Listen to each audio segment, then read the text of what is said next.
Hey there, this is T again. I'm continuing in Isaiah chapter 14. This is a continuation of the prophecy against Babylon. So the Lord will have compassion on Jacob.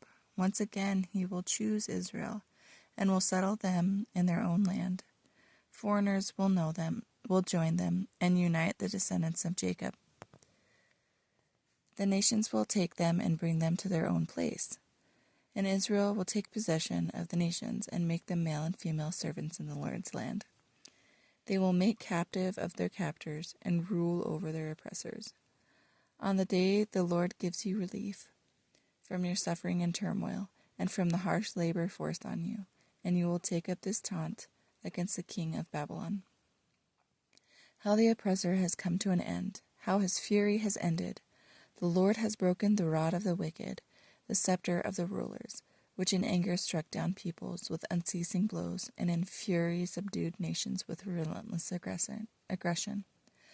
All the lands are at rest and at peace. They break into singing. Even the junipers and the cedars of Lebanon gloat over you and say, "Now that you have been laid low, no one comes to cut us down." The realm of the dead below is all astir to meet you at your coming. It rouses the spirits of the departed to greet you, all those who were leaders in the world. It makes them rise from their thrones, all those who were kings over the nations. They will all respond. They will say to you, "You have become weak as we are. You have become like us. All your pomp has been brought down to the grave. Along with the noise of your harps, maggots are spread out beneath you and worms cover you. How you have fallen from heaven, morning star, son of the dawn. You have been cast down to earth, you who once laid low the nations. You said in your heart, I will ascend to the heavens. I will raise my throne above the stars of God. I will sit enthroned on the mount of assembly, on the utmost heights of Mount Zaphon. I will ascend above the tops of the clouds. I will make myself like the Most High. So clearly, 12 through 14, we're talking about Satan. He's the one that's fallen from heaven. He was the morning star. He was the son of the dawn. He was cast down to the earth. This was him gloating. He says, I will ascend to the heavens. He will raise to the above the stars of God and be a throne on the mount of the utmost high.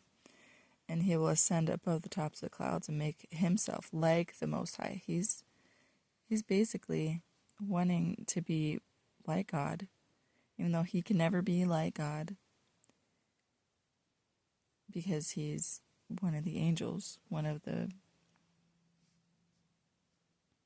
stars, and the created cannot be the creator. So there's no way past that. And that's why he was so mad, I think, because he can't. And this is what God says. But you are brought down to the realm of the dead, to the depths of the pit. Those who see you stare at you. They ponder your fate. Is this the man who shook the earth and made the kingdoms tremble? The man who made the world a wilderness, who overthrew its cities and would not let his captives go home?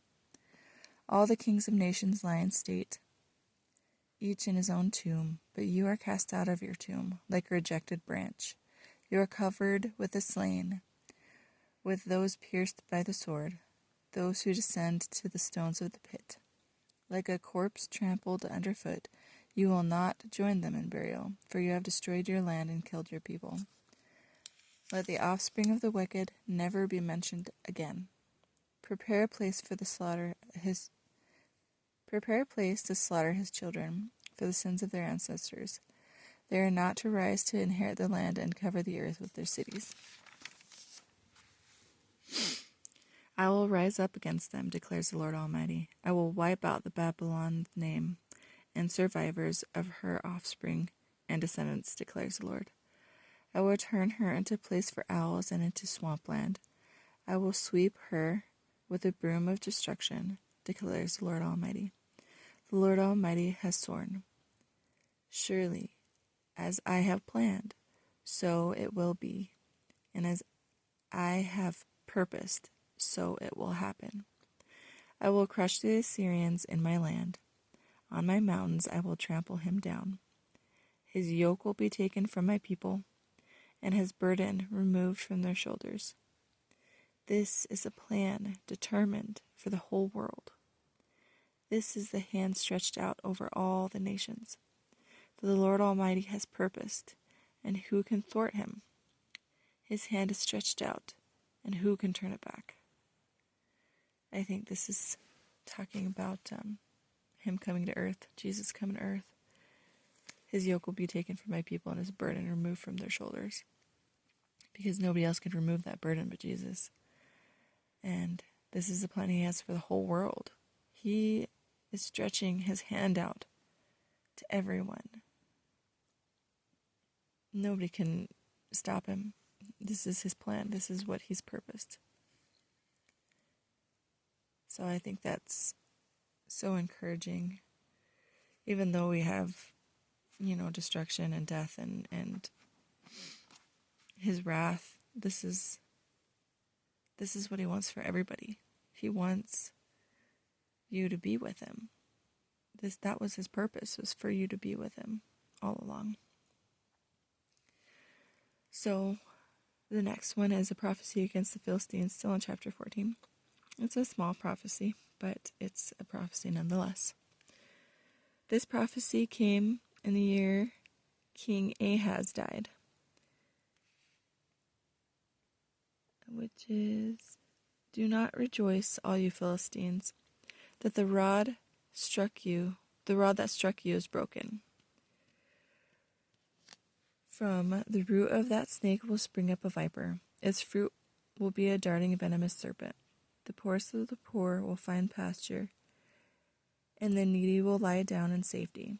But your root I will destroy by famine. It will slay your survivors. Wail, you gate, howl, you city. Melt away all the Philistines. A cloud of smoke comes from the north, and there is not a straggler in its ranks. What answer shall be given to the envoys of that nation? The Lord has established Zion, and in her his afflicted people will find refuge."